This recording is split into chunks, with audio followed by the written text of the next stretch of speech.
मैं उपदेश जावलिया आप सभी का मेरे YouTube चैनल पर हार्दिक स्वागत करता हूं। जैसा कि मैं एक वीडियो आपको एक टॉपिक पर बना के भेज रहा हूं, उसी के तत्वाधान में कह सकते हैं मैथमेटिक्स का आज एक बहुत महत्वपूर्ण भाग है महत्तम समापवर्तक, जिसे HCF हाईएस्ट कॉमन फैक्टर कहते हैं, और लघुत्तम समापवर्तक जिसे हम LCM कहते हैं। इस पर एक टॉपिक आज तैयार हो रहा है। ये महत्वपूर्ण क्यों है? जैसा कि मैं बार बार कहता हूं कि मैथमेटिक्स को जो भी करना चाह रहे हैं उनको जोड़ना, घटाना, गुणा, भाग और वो सब चीजें आना चाहिए जो किसी सवाल को हल करने के लिए आवश्यक है। क्या क्या आवश्यक है? जैसे समीकरण से पक्षांतर करना, लघुत्तम समापवर्तक निकालना, महत्तम समापवर्तक निकालना, त्रियक गुणा करना, क्रॉस मल्टीप्लिकेशन वगैरह। ये सब रूल्स अगर आपको आते हैं तो सवाल करना कोई बड़ी कठिन बात नहीं है। इसलिए सबसे पहले हमें वो छोटे छोटे टॉपिक्स को कवर करना होगा। ओके, तो आज का टॉपिक क्या है? महत्तम समापवर्तक और लघुत्तम समापवर्तक। सबसे पहले परिभाषा से समझेंगे। महत्तम समापवर्तक है क्या? HCF, इसको हम कहते हैं हाईएस्ट कॉमन फैक्टर। परिभाषा है वह बड़ी से बड़ी संख्या, वह बड़ी से बड़ी संख्या जिससे किन्हीं दो या दो से अधिक संख्या को विभाजित किया जाए। आपको इसमें पूरी परिभाषा में एक शब्द देखना है, जिससे। बात हो रही है जिससे विभाजित किया जाए, ठीक है ना? तो वो क्या होगा? HCF होगा। देखिए लघुत्तम समापवर्तक क्या है, आपको समझ में आएगा अभी। वह छोटी से छोटी संख्या जिसमें, इसमें आपको ये वर्ड पे ध्यान रखना है, जिसमें दो या दो से अधिक संख्या का भाग चला जाए, वह उन संख्याओं का क्या होता है? LCM होता है। अब आप जब इसको हल करेंगे तो ये पाएंगे कि महत्तम समापवर्तक हमेशा छोटा होता है और लघुत्तम समापवर्तक हमेशा बड़ी संख्या आती है, ठीक है? परंतु कहा क्या जा रहा है?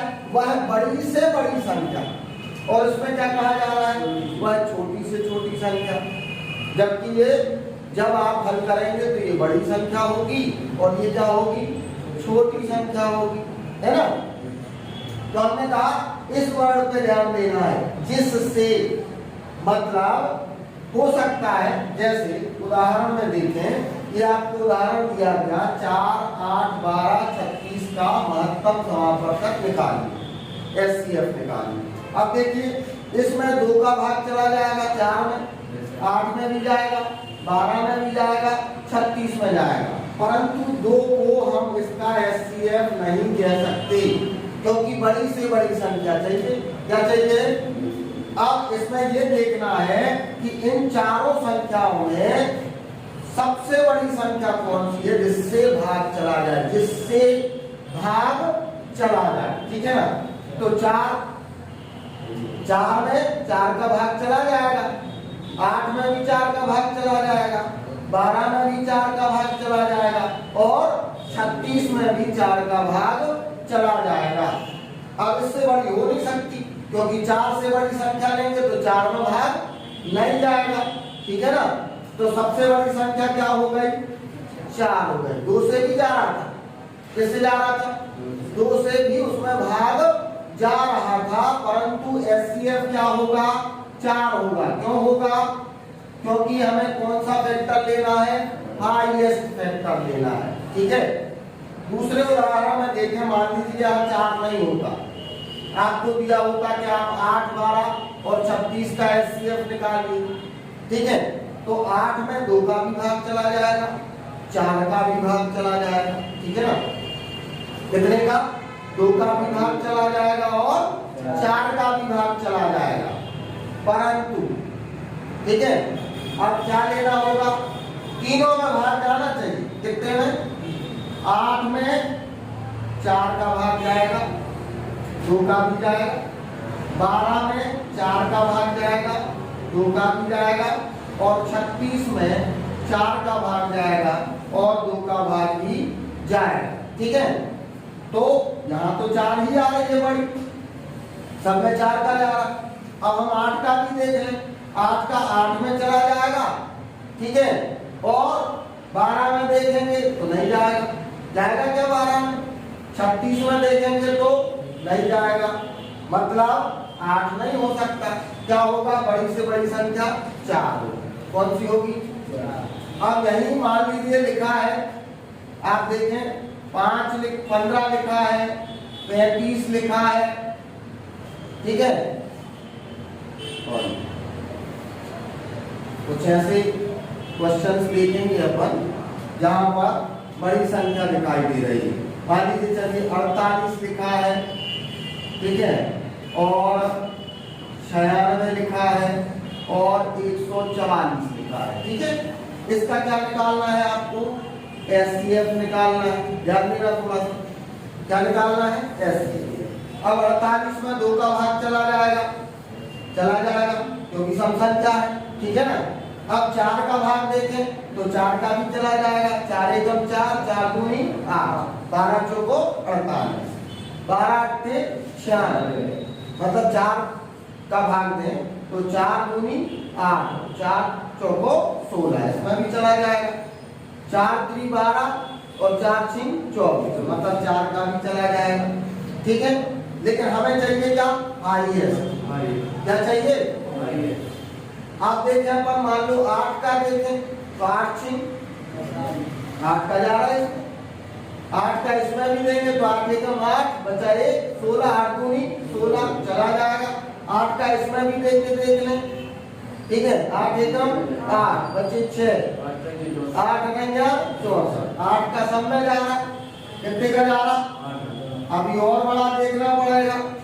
आप देखो भाई 10 का तो जाएगा नहीं, 12 का देखो, 12 चौको 48, फिर दूसरा देखा 12 अट्ठे 96 और 12 12 144, 12 का भी जा रहा है। क्या इससे बड़ा जा सकता है? 48 ही का देख लें, कितने का देख लें?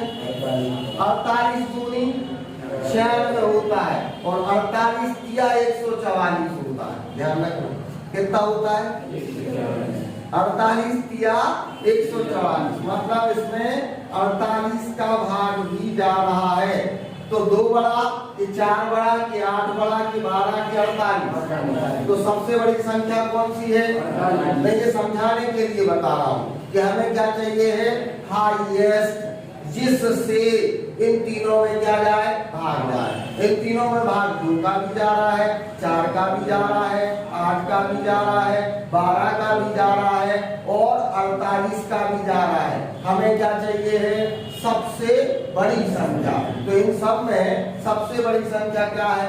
48 है, ठीक है। अब इसको निकालने का तरीका भी मैं अभी बताऊंगा। मैं अभी केवल परिभाषा से ये समझाना चाह रहा हूँ कि एचसीएफ कौन सी संख्या होती है, ठीक है। तो क्या वर्ड ध्यान रखना है? जिससे इन सभी संख्याओं में क्या चला जाए? भाग। और कौन सी? बड़ी से बड़ी। कौन सी? वह बड़ी से बड़ी संख्या जिससे दी गई सभी संख्याओं में पूरा भाग चला जाए, ठीक है। तो अब दी गई संख्याओं में कई संख्याओं से भाग जा सकता है और हमें चाहिए कौन सी संख्या है? बड़ी से बड़ी। Okay, any problem? बन जाएगा। अब देखें एलसीएम, मैंने कहा एलसीएम बड़ा होता है। एलसीएम क्या होता है? बड़ा होता है। तो एलसीएम इन सब का गुणा है। इन सब का क्या है? गुणा है। परंतु इन सब में जो जो फैक्टर कॉमन होंगे उन सबको बाहर कर दिया जाएगा। जैसे इसका निकाल के देखिए आप, पहले गुणनखंड विधि से, फिर मैं दूसरा ट्रिक भी आपको बताता हूँ। चलिए 2 से भाग दिया, 2 दूनी 4, फिर 2 चौको 8, 2 6 12 और 18 बार चला गया तो 36 हो गया, ठीक है। फिर 2 से जाएगा, 2 एकम 2 दूनी 4, 2 3 6, 2 इना 18। फिर 2 से चूंकि एक बार 2 है, 1 लिखा है, 2 एकम 3 लिख दिए, 9 लिख दिए। अब 3 का दे दें, 1 1 3 एकम 3, 3 त्रिका 9। आप फिर से दे दिया ठीक है ना। अब इन सब का गुणा करेंगे, इन सब का क्या करेंगे, 3 त्रिका 9 दूनी 18 दूनी 36 दूनी 72। इन सब का एलसीएम क्या होगा, 72 होगा। जबकि इनका एचसीएफ क्या था, 4 था ना यार, इनका एचसीएफ क्या था, 4 था। ठीक है, लेकिन अंतर क्या है, अंतर ये है कि यहां हम कह रहे थे कि जिससे क्या कह रहे थे, इन सब संख्याओं में क्या चला जाए, भाग। और एलसीएम में क्या होता है, जिसमें मतलब आपकी संख्या निकल के आए क्या, 72। अब 72 में 4 का भी भाग जाना चाहिए, 8 का भी जाएगा, 4 से भाग दोगे 18 चौको 72, 8 से भाग दोगे तो कितना होता है, 2 8 72 होता है ना। फिर 12 से भाग दोगे तो 12 6 72, 36 से भाग दोगे तो 36 दूनी 72। मतलब इन सारी संख्याओं से इस संख्या में भाग चला जाएगा। तो हमें वह छोटी से छोटी संख्या चाहिए। अब मान लो 144 आता तो 144 में भी सबका भाग जाएगा, 144 में भी 4 का भाग जाएगा, ठीक है, 8 का भाग भी जाएगा, 12 का भी जाएगा और 36 का भी जाएगा। परंतु हमें बड़ी से बड़ी संख्या नहीं चाहिए, हमें क्या चाहिए, इससे छोटी कोई संख्या नहीं है जिसमें इन चारों का भाग जाए। चारों का, 4 का तो जाएगा, 8 का जाएगा, 12 का जाएगा, ठीक है, नहीं आए समझ में, 36 का 36 में चला जाएगा, परंतु चारों का सम्मिलित बात क्या हो रही है, चारों संख्याओं का भाग जाए, ऐसी सबसे छोटी संख्या कौन सी है, 72। यही क्या होगी, एलसीएम। समझ गए ना, वह छोटी से छोटी संख्या जिसमें दी गई, मतलब जिनका लघुत्तम निकालना, उन सभी संख्याओं का क्या जाए, भाग जाए, उसे हम क्या कहते हैं, एलसीएम कहते हैं। ठीक है, तो हमने 2 चीजें सीखी। एचसीएफ क्या है, सबसे पहले एचसीएफ मैं ये क्यों सिखा रहा हूँ, मैं डायरेक्ट आपको क्या निकालना सिखा देता, जैसा कि सब सिखाते हैं कि एचसीएफ कैसे निकालते हैं, एलसीएम कैसे निकालते हैं, पर आप वहां फंस जाते हैं जहां सवाल आता है। सवाल कई प्रकार के आएंगे। उन्होंने कहा कि एक 12 मीटर की, एक 24 मीटर की, एक 36 मीटर राड है, क्या है, इस प्रकार के सवाल आते हैं। उस समय आप ये ही भूल जाएंगे कि निकालना क्या है, वो ये नहीं कहेंगे कि एलसीएम निकालिए या एचसीएफ निकालिए, क्योंकि आपको परिभाषा तो आती नहीं। जब तक आपको परिभाषा नहीं आती है ना, आपको ये नहीं पता कि निकालना क्या है। और उत्तर में दोनों होंगे, एचसीएफ भी ऑप्शन होगा और एलसीएम भी ऑप्शन होगा, आप किसको लगा देंगे। तो उस समय आपको ये ध्यान रखना है कि क्या कहा जा रहा है। उन्होंने कहा 12 मीटर की, 24 मीटर की, 36 मीटर की 3 राडें हैं। इन राडों को इस तरह, ठीक है, क्या करिए, इस तरह काटिए, क्या करिए, इस तरह काटिए कि, इस तरह काटिए कि प्रत्येक राड को, मान एक राड ऐसी काटिए कि प्रत्येक राड को बराबर अनुपात में माप लिया जाए, उस बड़ी से बड़ी माप में। तो जब आपसे क्या कहा कि बड़ी से बड़ी माप में काटिए, तो वहां वो बड़ी से बड़ी शब्द जैसे ही आप पकड़ेंगे, क्या पकड़ेंगे, बड़ी से बड़ी शब्द पकड़ेंगे, तो आप समझ जाएंगे कि हमें क्या निकालना है, महत्तम निकालना है। और आप कहेंगे कि एक ऐसी राड लीजिए, एक ऐसी राड लीजिए, मतलब छोटे से छोटे माप की एक ऐसी राड लीजिए जिससे इन तीनों राडों से उसे मापा जा सके, उसे क्या किया जा सके, मापा जा सके। तो शब्द क्या किया उन्होंने, छोटी से छोटी। जब भी छोटी से छोटी शब्द आएगा मतलब आपको वहां क्या निकालना है, एलसीएम निकालना। पर छोटी से छोटी का मतलब क्या है, जब 2-3 संख्या दी गई हो वहां आपका एचसीएफ और एलसीएम का काम हो। नहीं तो वर्गमूल में भी कुछ क्वेश्चन है कि छोटी से छोटी संख्या से इसमें भाग लिया जाए तो वर्ग बन जाए, घन बन जाए, ऐसे सवाल हमने पढ़ा है। तो वर्ग बन जाए, घन बन जाए, ये अलग बात है। जब आपसे ये कहा जाए कि एक चीज को छोटे से छोटे माप में लीजिए कि 3 से भाग चला जाए, या ये कहा जाए कि बड़े से बड़े माप में लीजिए कि इन तीनों को नापा जा सके, ठीक है ना। तो एक से अधिक आपके पास संख्याएं होगी, ना वर्ग की बात हो रही होगी ना घन की बात हो रही होगी। तो उस परिस्थिति में आपको क्या करना है, या तो एचसीएफ निकालना है या एलसीएम निकालना है। एलसीएम कब निकालना है, जब माप क्या हो, छोटी से छोटी की बात हो रही हो, और एचसीएफ कब निकालना हो, जब बड़ी से बड़ी की बात हो रही हो। अभी कई प्रकार के आपको प्रश्न मिलेंगे आगे चैप्टर, ठीक है। तो हर चैप्टर में ये समझना, वो ये नहीं कहेंगे कि आपको यहाँ एचसीएफ निकालना है कि एलसीएम निकालना है, ठीक है। केवल और केवल आपसे क्या कहेंगे कि बड़ी से बड़ी या छोटी से छोटी। तो उस परिस्थिति में छोटी से छोटी शब्द को पकड़ के आप उसका एलसीएम निकालेंगे, और बड़ी से बड़ी शब्द को पकड़ के आप उसका एचसीएफ निकालेंगे। सवाल से और अच्छे से समझ में आ जाएगा। तो मैंने आपको केवल परिभाषा इसलिए कहा कि लघुत्तम समापवर्तक छोटी से छोटी संख्या है, और ध्यान रखोगे हमेशा परिभाषा, जिसमें क्या होता है, जिसमें उन संख्याओं का भाग जाता है, जिसमें मतलब उस संख्या में क्या होगा, इन सब संख्याओं का भाग जाएगा।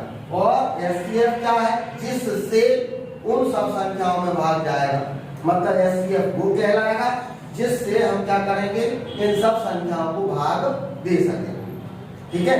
एक में इन सबका भाग देना है और सबका जाना चाहिए, तो वो एलसीएम होगी। एक से इन सब में भाग देना है, तो उस संख्या से इन सब में क्या होना चाहिए, भाग जाना चाहिए, ठीक है। और वो बड़ी से बड़ी संख्या हो, छोटी संख्याओं को नहीं लिया जाए, ठीक है।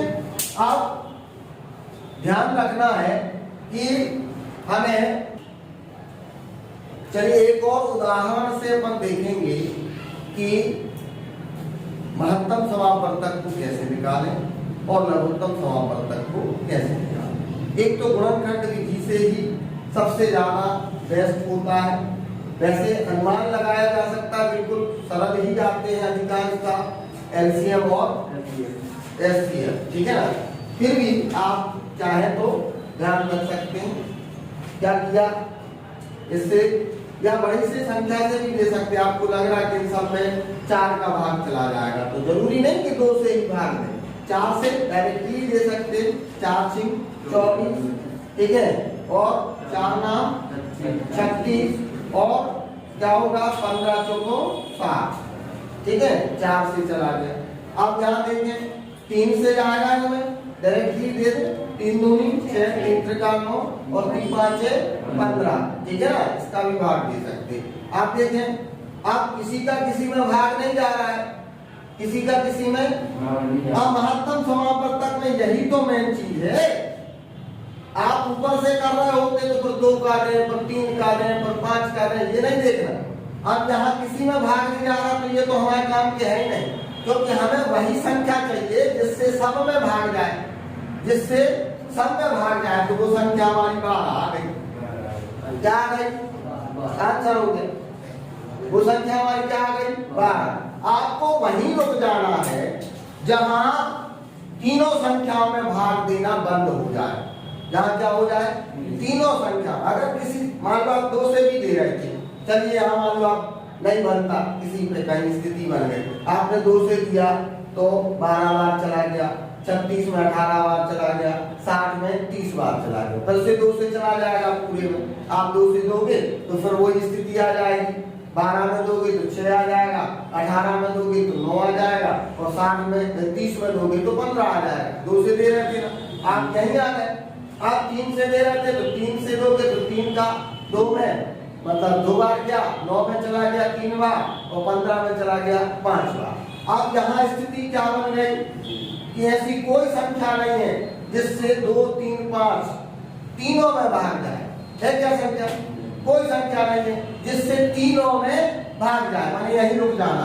बड़ी संख्या भी हो, तीनों में भाग नहीं जा रहा है, तो आप क्या करोगे, वहीं रुक जाओगे और जो संख्या बची है उसका गुणा कर दोगे। तो ये आपका क्या निकल आएगा, महत्तम समापवर्तक। ये क्या हो गया, 12, 4 3 12, ठीक है। बड़ी से बड़ी संख्या हो गई, क्यों, इसमें 2 से भी भाग जा रहा है, ठीक है ना, इसमें 3 से भी भाग जा रहा है सब में, इसमें 4 से भी भाग जा रहा है सब में, 6 से भी चला जाएगा, 6 चौको 6 और 6 धाम 60, 6 से भी चला गया कि नहीं चला गया, परंतु ना तो 2 है, ना 3 है, ना 4 है, ना 6 है। बड़ी से बड़ी संख्या कौन सी है? 12। आप डायरेक्टली अगर आपको आता है बड़ी से बड़ी संख्या का तो इतना भी करने की जरूरत नहीं थी, आप डायरेक्टली 12 का, आपको ध्यान है 12 दूनी 24, 12 तिया 36, 12 पच्चे 60, अब नहीं डाला, कौन सी संख्या है? 12। सीधा आप आंसर क्या दे दोगे? 12। तीनों संख्याओं में 12 से, 2 से जाएगा, 3 से, 4 से, हमें नहीं पता, जाए ना जाए हमें कोई मतलब नहीं, हमें पता है कि 12 से चला गया, अब इससे बड़ी संख्या से नहीं जा रहा है, ठीक है। तो उस कंडीशन में हमारी बड़ी से बड़ी संख्या क्या हो गई? 12। तो ये हो गया इसका एलसीएम, ठीक है। अब एलसीएम निकालना है, तो एलसीएम निकालने की बिल्कुल एक तो आपकी क्या है, वही गुणनखंड विधि, 2 से निकाला 12, 18, फिर क्या आ जाएगा, यहाँ 30 आ जाएगा, फिर 2 से दिया 6, 9, 15, फिर 3 से दिया 3 दूनी 6, 3 त्रिका 9, 3 पांचे 15। आप देखो यहीं पर रुकना, यहीं पर क्या करना, रुक जाना है, ठीक है। तो क्या स्थिति बनेगी, यहाँ रुक गए, 3 दूनी 6 दूनी 12, और इन सब का गुणा, क्योंकि इनमें भाग नहीं जा रहा ना, तो आप क्या करते, 2 का देते 1, 3, 5, फिर आप 3 का देते 1, 1, 5, फिर आप क्या देते 5 का 1, 1, 1, आप क्या करते, गुणा करते, तो 3 स्टेप बढ़ जाते हैं, 5 3 15 दूनी 30, 90 दूनी 180 दूनी 360, ठीक है। अब आपका एलसीएम क्या निकालता है? 360। तो ये भाग देने की जरूरत है नहीं, क्योंकि आगे नहीं जा रहा, मतलब उन्हीं का भाग देना पड़ेगा ना यार, क्या करना पड़ेगा, उन्हीं का भाग देना पड़ेगा। तो उस परिस्थिति में आप सीधा क्या करना शुरू कर देंगे, 5 3 15 दूनी 20 तिया 90 दूनी 180 और दूनी 360, सीधा गुणा करना क्या कर देंगे 40, तो क्या हो जाएगा एलसीएम। ऐसे भी आप कर सकते हो, जो लोग देखिए आपकी पोजीशन के आधार पर है, ठीक है, आप किस तरीके से कार्य कर सकते हैं, ठीक, आप कितने स्तर पर काम कर सकते हैं। और मैं बार बार इस बात को कहता हूं, जब तक आप बहुत अच्छे से गुणा और भाग करना नहीं जानते, सिलेक्शन बहुत दूर है। इसलिए घर पर बैठकर गुणा भाग जितना स्पीड में करना सीख सकें उतना स्पीड में करना सीखिए, यदि सिलेक्शन चाहिए है इन एनी जॉब, किसी भी जॉब के लिए, क्योंकि मैथमेटिक्स को आपको स्पीड में ही करना होगा, आपके पास टाइम कम है, ठीक है। हर ट्रिक को आप याद नहीं कर सकते, इसलिए बेसिक भी आपके पास होना चाहिए और ट्रिक्स भी आपके पास होना चाहिए। यदि किसी परिस्थिति में आप कोई ट्रिक भूल जाते हैं तो आप बेसिक से भी, भले थोड़ा लंबा हो रहा पर आपका गुणा भाग बहुत स्पीड का है, तो आप एक एक स्टेप खाते हुए भी क्या कर सकते हो, आगे बढ़ सकते हो और बहुत जल्दी सवाल को हल कर सकते हो, ठीक है। और कुछ सवाल भी ऐसे होते हैं जहां ट्रिक्स काम नहीं कर पाती, तो इन एनी कंडीशन, किसी भी परिस्थिति में ट्रिक का काम है ट्रिक से करिए, बेसिकली काम है तो बेसिकली करिए। तो बेसिकली क्या है, मैं बार बार कह रहा हूँ, आप पे गुणा भाग जोड़ घटाना, पक्षांतर करना, त्रियक गुणा करना, लघुत्तम समापवर्तक, महत्तम समापवर्तक, वर्ग वर्गमूल निकालना और घन घनमूल निकालना आपको आना चाहिए। भिन्न की गुणा कैसे करते हैं, कब पहले भाग करेंगे फिर गुणा, इस तरीके से जो जो चीजें हैं मैं एक एक पर टॉपिक बनाते जा रहा हूँ। आप देखेंगे अभी भिन्न पर भी टॉपिक आपको तैयार करके दूंगा, कैसे भिन्न को करते हैं। वर्ग वर्गमूल के टॉपिक्स मैं पहले दे चुका हूँ, कैसे उनको निकालना है, तो उनको बार बार देखिए, आपका बेसिक तैयार करेंगे, ठीक है। और गुणा भाग घर पर बैठे बैठे किसी भी चीज का गुणा भाग बहुत जल्दी करिए, तो सब चीज आप में फास्ट बनने लगेगी। अब वो नहीं 5वीं की तरह गुणनखंड कर रहे हैं, पहले 2 का फिर 3 का फिर 5 का, वो भाग देते जाएंगे तो बैठे रहो, टाइम आपके पास उतना ही है जितना आपको दिया गया है, ठीक है। गवर्नमेंट आपको तो एक्स्ट्रा टाइम देगी नहीं कि आप सोचें कि हमारे लिए अलग से 60 मिनट मिल जाए 20 क्वेश्चन करने। 20 क्वेश्चन करना है, 20 मिनट आपके पास है, एक क्वेश्चन के लिए 1 मिनट मिल रहा है, 1 मिनट में आपको उसको तैयार करना पड़ेगा इन एनी कंडीशन। और यही आपके सिलेक्शन का मात्र और मात्र एक मंत्र है कि आप अपनी स्पीड को जितना अधिक बढ़ा सकें उतना बढ़ा लीजिए। इसको और एक तरीके से जो लोग कर सकते हैं, मैं उनके लिए कह रहा हूं, प्रैक्टिस करिए 36 और 60, ठीक है। अब वैसा नहीं लेंगे, सीधा यहाँ लेंगे, क्या निकल सकता है इसमें से? अभी मैं बोल रहा था महत्तम निकला 12, क्या निकला? 12 निकल सकता है इसमें। 12 दूनी 24, जो बिल्कुल फास्ट कर सकते, बिल्कुल सीधा हो जाए।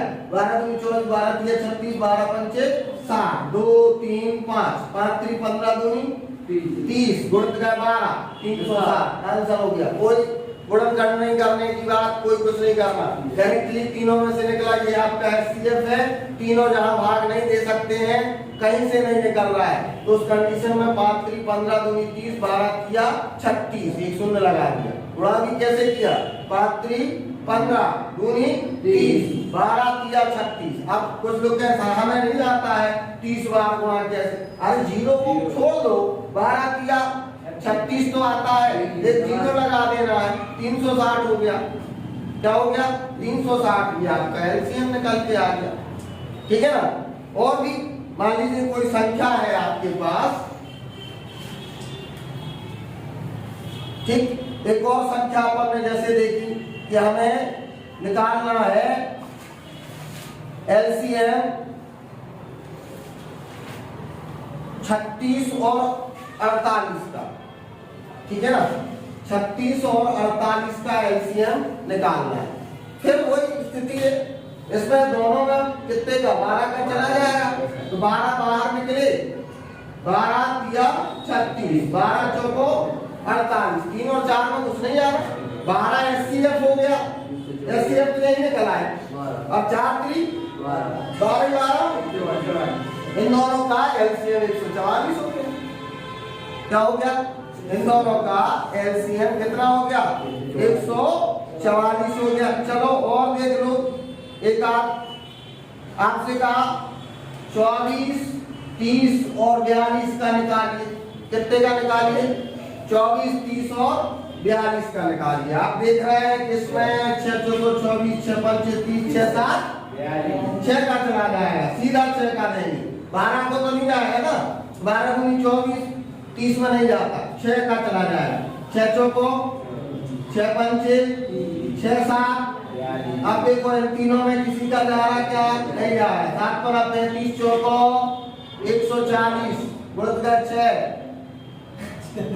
चलिए 5 चौको 20, 20 7 दूनी, ऐसे तो कर सकते हो, 5 चौको 20, 7 दूनी 140, गुणित गए 6, ठीक है, 140 गुणित गए 6 चौको 24, 6 एकम 6 2 8, 840। क्या हो गया? आपका आंसर हो गया। फटाफट एलसीएम निकल आया। एचसीएफ 6, एचसीएफ कितना है? मैंने बताया जिससे तीनों में भाग चला जाए, उसके आगे भाग ना जाए, क्या है? एचसीएफ। दोनों निकल आते, एकदम दोनों निकल आते। आपको केवल थोड़ा सा अनुमान लगाना है कि इसमें सबसे बड़ी संख्या किससे भाग जाएगा। आप ध्यान देखिए, 12 से मान लीजिए 24 था, आपने देखा 12 से देख क्या 12 दूनी 24, 30 में नहीं जाता यार 12 का, नहीं 12 से नहीं, और छोटा कम करें, चलो 8 से देखो, 8 किया 24, 30 में नहीं जाएगा, ठीक है। तो 6 से देख लो, 6 चौको 24, 6 पंचे 30, 6 7 42, 6 से चला गया, 6 महत्तम हो गया। कितना बचा था? 6 चौको 24, 6 पंचे 30, 6 7 42, 5 चौको 20, 7 दूनी 14, 140 गुणित गए 6, ठीक है, 14 6 84, 840। अगर दुनिया याद है तो और अच्छा, दुनिया याद है तो और अच्छा है। फटाफट आप गुणा करके एलसीएम निकाल के दे दो, ठीक है। ये तो आपका था बिल्कुल सामान्य कंडीशन में कि एलसीएम आपने निकाला। कुछ ये एलसीएम भी देख लीजिए, जैसे लिखा है 5/12 धन 7/12 धन, मान लीजिए लिखा है 11/12, ठीक है। बिल्कुल सेम कंडीशन में एलसीएम निकालना है। सामान्य स्थिति, तीनों संख्याएं एक सी हैं, क्या है? तीनों संख्याएं एक सी हैं, तो एलसीएम सदैव क्या होगा? वही संख्या हो जाए जब तीनों संख्याएं क्या हो? एक सी हो। समान परिस्थिति में वही एलसीएम होगा। क्योंकि आप जब निकालोगे तो 12 एकम 12 एकम 12 एकम 12 से दोगे ना, ठीक है। तो डायरेक्टली क्या हो जाएगा, 12 क्या हो जाएगा एलसीएम, ठीक है। और यहाँ आप कुछ नहीं करना, जब सीधा सीधा है तो तीनों को लिख दोगे 7 5 12 11 23 बटे 12, ये हो गया आपका क्या आंसर हो गया। ये क्या हो गया आंसर हो गया। मतलब इसका एलसीएम निकल के आया 12। पूरा हल करना था तो तीनों को जोड़ दिया, कितना आया 23 बटे 12। अब मान लीजिए यहाँ पर स्थिति बनती है कि चलिए यहाँ लिखा है 24, यहाँ लिखा है 48। ध्यान देना थोड़ा सा, इस तरीके का एलसीएम निकालना है।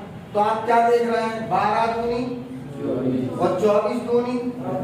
यदि इन दोनों संख्याओं का जिस बड़ी संख्या में भाग जाता है, जिस बड़ी संख्या में भाग जाता है वही एलसीएम होगी, वही क्या होगी निकाल के देख लो। जैसे हमने अभी कहा 12 24 48 आपने निकाला, यहाँ क्या निकल आएगा 12 1 2 और 12 चौको 48, ठीक है। नहीं अभी इनमें जा रहा है 2 का, इनमें क्या जा रहा है 2 का, तो एक बार और निकालना है 12 गुणित गए 2, ये भी ध्यान रखना।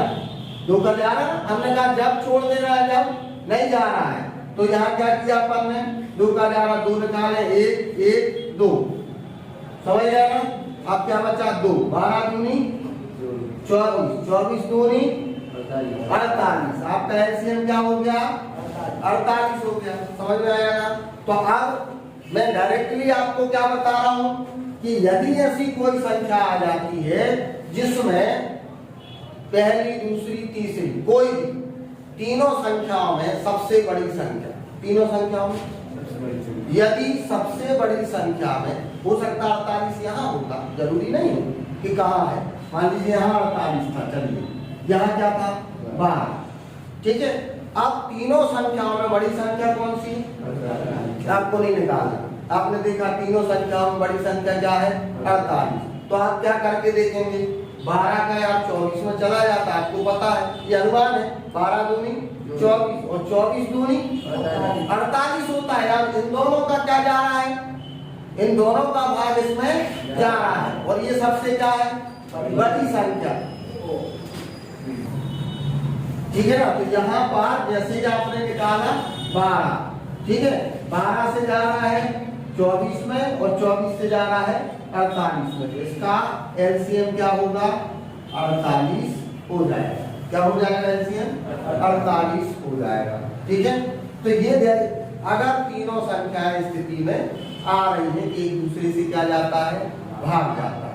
तीसरी कंडीशन क्या बनेगी, एक और देख लो। मान लीजिए कंडीशन में यहाँ लिखा है 7, यहाँ लिखा 5, यहाँ लिखा 11।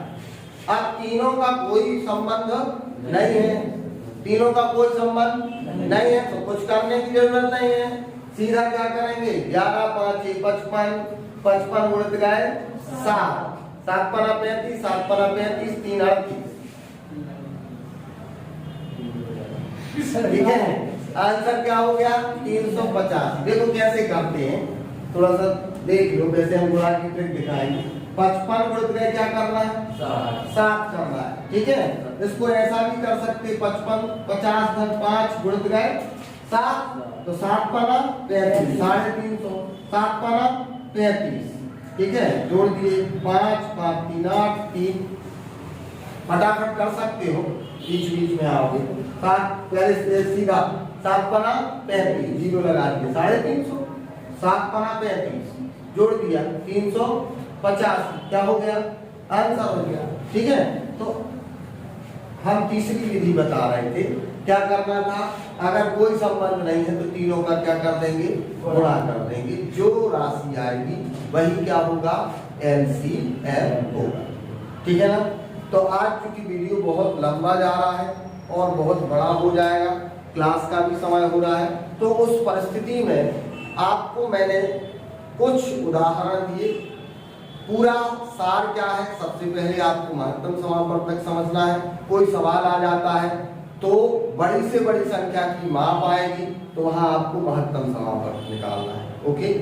यदि छोटी से छोटी संख्या की माप में निकालना है तो वहां आपको एलसीएम निकालना है। इसलिए आपको ये दोनों परिभाषाएं याद होना चाहिए।